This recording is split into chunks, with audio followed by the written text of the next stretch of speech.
but I am going to take the bags off here. I'm going to pull the seat off as well.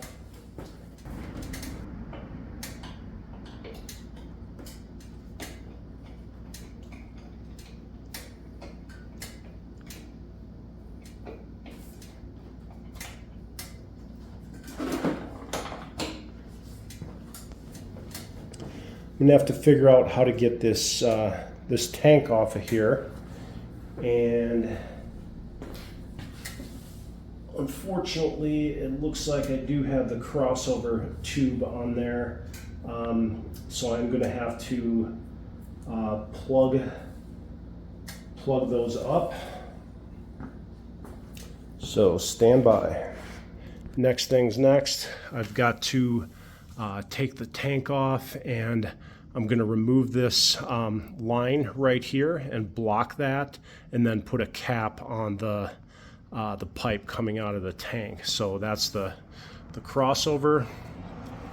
I'm also going to have to remove a bolt from this side and the other side, and then it looks like there's one here, and you know, a couple lines that I'm going to have to pull off, and connector. So also the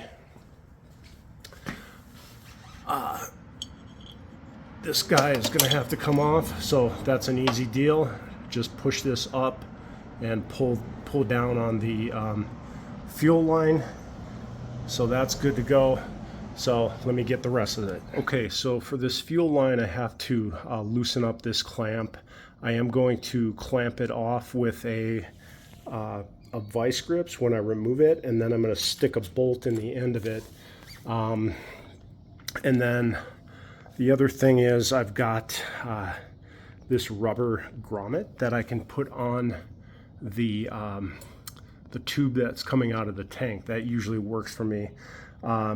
Whatever you do when you're working with fuel, keep it away from any flame source, including your hot water heater, your furnace. I've got my garage door wide open here, as you can see, and you know, we're going to take all the precautions.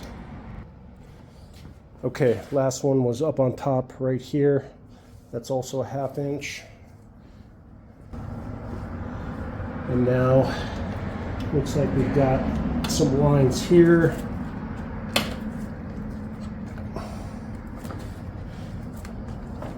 And then this guy, that one's already disconnected. And then here we have a connector. All right, so hopefully now I'll just lift this up.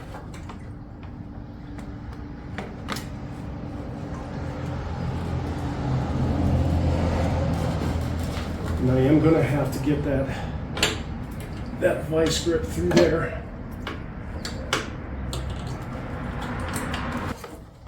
Unfortunately, this tank is absolutely full, so. All right, so that was a little bit of a hassle, mostly because of the crossover tube on the tank. So it's probably going to be just as much of a pain putting it back, but something you got to deal with.